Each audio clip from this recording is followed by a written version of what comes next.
एक बार की बात है, पहाड़ी के नीचे बस एक छोटे से गांव में एक जवान लड़का रहता था। वह लड़का उस पूरे गांव में अपने आलस से और कामचोरी के लिए प्रसिद्ध था। सभी गांव वासी उसे आलसी कहकर ही पुकारते थे, क्योंकि वह पूरे दिन एक पेड़ के नीचे पड़ा रहता और अपने भविष्य के बारे में अच्छे अच्छे सपने देखता। उसके दिन ऐसे ही आलस्य में गुजर रहे थे, लेकिन एक दिन उस गांव में एक बौद्ध भिक्षु आ रहे थे, जो कि अगले 3 दिनों तक उसी गांव में ठहरने वाले थे। बौद्ध भिक्षु गांव में भिक्षा मांगते, विभिन्न लोगों को उपदेश देते और रात्रि में गांव के बाहर बने बौद्ध मठ में विश्राम करते हैं। बौद्ध भिक्षु जब भी भिक्षा लेने के लिए जाते हैं और भिक्षा लेकर वापस लौटते हैं, तो वे हर बार उस जवान लड़के को उसी पेड़ के नीचे लेटा हुआ पाते हैं।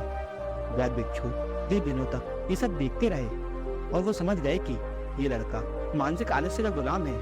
और तीसरे दिन जब बौद्ध भिक्षु भिक्षा लेकर वापस लौट रहे थे, तो वे उस लड़के के पास गए, जो कि अभी भी उसी पेड़ के नीचे लेटा हुआ था। भिक्षु ने लड़के से कहा, बेटा, मेरे पास तुम्हारे लिए एक काम है। मैं चाहता हूँ कि तुम उस पहाड़ी की चोटी तक जाओ और वहां से मेरे लिए एक पंख लेकर आओ। लड़के ने लेटे लेटे ही अपना सिर पहाड़ी की तरफ घुमाया और उसकी सबसे ऊंची चोटी तक अपनी नजर दौड़ाई। उसके बाद उसने भिक्षु की तरफ देखा और उपहास उड़ाते हुए कहा, यह असंभव है, मैं उस पहाड़ी के शिखर तक नहीं जा सकता, मैं बहुत आलसी हूँ।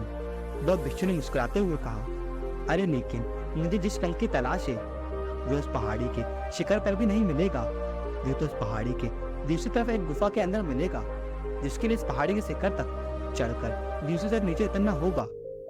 लेकिन वे कोई साधारण पंख नहीं है, ऐसा पंख तुमने आज तक नहीं देखा होगा।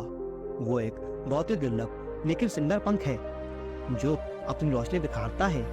भिक्षु की इन बातों से उस लड़के के अंदर उत्सुकता जागी। उसने आज से पहले ऐसे किसी पंख के बारे में कभी नहीं सुना था, पर ऐसे रोमांचक सफर के बारे में सोच कर वो अंदर से उत्साहित हो उठा। इसलिए उसने बौद्ध भिक्षु की चुनौती को स्वीकार करने का निश्चय किया और वह पहाड़ी की तरफ चल पड़ा। लेकिन चढ़ाई बहुत ही लंबी और कठिन थी। जल्दी ही लड़के का शरीर थकने लगा, सांसें फूलने लगी और शरीर से काफी पसीना बहने लगा। लेकिन फिर भी उसने चलना जारी रखा। फिर जैसे जैसे ऊपर चढ़ता गया, उसे प्रसन्नता और उत्साह की अनुभूति होने लगी, जिसे उसने आज से पहले कभी महसूस नहीं किया था। अंततः जब वह कड़ी मेहनत और लंबे प्रयास के बाद पहाड़ी की शिखर पर पहुंचा, तो वह पूरी तरह से थक चुका था, लेकिन वह बहुत खुश था। उससे अंदर से आत्मसंतुष्टि का एहसास हो रहा था। उसके चेहरे पर योद्धाओं जैसी मुस्कान थी, जैसे उसने कोई युद्ध जीत लिया हो। उसने पहाड़ी की शिखर से नीचे देखा। उसके सामने ही एक बहुत ही मनमोहक दृश्य था। उसने अपने अंदर एक उपलब्धि की भावना महसूस की, जो उसने आज से पहले कभी नहीं की थी। लेकिन चुनौती तो आगे थी। लड़के को पहाड़ के दूसरी ओर उतरना था और उस गुफा को ढूंढना था, जहाँ तो उसे मिलने की बात कही गई थी।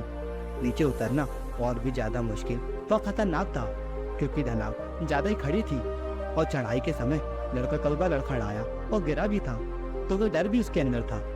लेकिन भिक्षु को पंख लाकर देने के वादे की वजह से वह लगातार आगे बढ़ता रहा। काफी खोज, मशक्कत और कड़ी मेहनत के बाद जब वह अंत में गुफा तक पहुंचा, तो उसने देखा कि पंख वही पड़ा हुआ था, जो गुफा के प्रवेश द्वार से छनकर आ रही रोशनी में चमक रहा था। उसने पंख उठाया, लेकिन उसकी सुंदरता को देखकर अचंभित रह गया। वो काफी देर तक पंख को ही घूरता रहा, लेकिन फिर अचानक उसे याद आया कि अभी तो उसे वापस भी जाना है। उसने खुद की तरफ देखा। वह पूरी तरह से थक चुका था। फिर चिंतित हो गया कि वह पहाड़ पर कैसे चलेगा और भिक्षु तक पंख कैसे पहुंचाएगा। एक पल के लिए उसने हार मानने के बारे में सोचा, लेकिन फिर उसे वह उपलब्धि और गर्व की भावना याद आ गई, जो उसने पहाड़ी की शिखर पर पहुंचने पर महसूस की थी। उसे ऐसा एहसास हुआ कि इसके अंदर इस सफर को दोबारा पूरा करने की ताकत और दृढ़ संकल्प है। फिर दोबारा पहाड़ी पर चढ़ने लगा। उसकी मांसपेशियों में दर्द हो रहा था, पैर कांप रहे थे, फेफड़े फटे जा रहे थे। वह कई बार लड़खड़ाकर गिर पड़ा, लेकिन उसने हार नहीं मानी। वो खुद को आगे बढ़ने के लिए लगातार प्रेरित करता जा रहा था। प्रयास और घंटों की मेहनत के बाद जब वह बौद्ध भिक्षु के पास पहुंचा और उनके हाथों में वह पंख रखा, तो उसकी खुशी का ठिकाना ना रहा। उसे महसूस हुआ कि आज से उसने अपने आलस्य पर काबू पा लिया है और कुछ महत्वपूर्ण कर दिखाया है। उसके चेहरे पर इतनी खुशी और संतुष्टि का भाव देखकर बहुत भिक्षु मुस्कुराए और बोले, बहुत बढ़िया मेरे बच्चे, आज तुमने जीवन का एक बहुत ही महत्वपूर्ण सबक सीखा है कि आलस से कोई ऐसी चीज नहीं है जिसे स्वीकार कर लिया जाए या सहन किया जाए। आलस से एक चुनौती है जिसे भी करना होगा। ये एक बाधा है जिसे पार करना होगा और आलस्य को खत्म करने के लिए तुम्हें अपना पहला कदम उठाना ही पड़ेगा, अपने लक्ष्य की ओर चलना ही पड़ेगा और तब तक चलते रहना पड़ेगा जब तक तुम अपनी मंजिल को हासिल नहीं कर लेते। लड़के ने भिक्षु के शब्दों की गहराई और उसके महत्व को समझते हुए हाँ में अपना सिर हिलाया।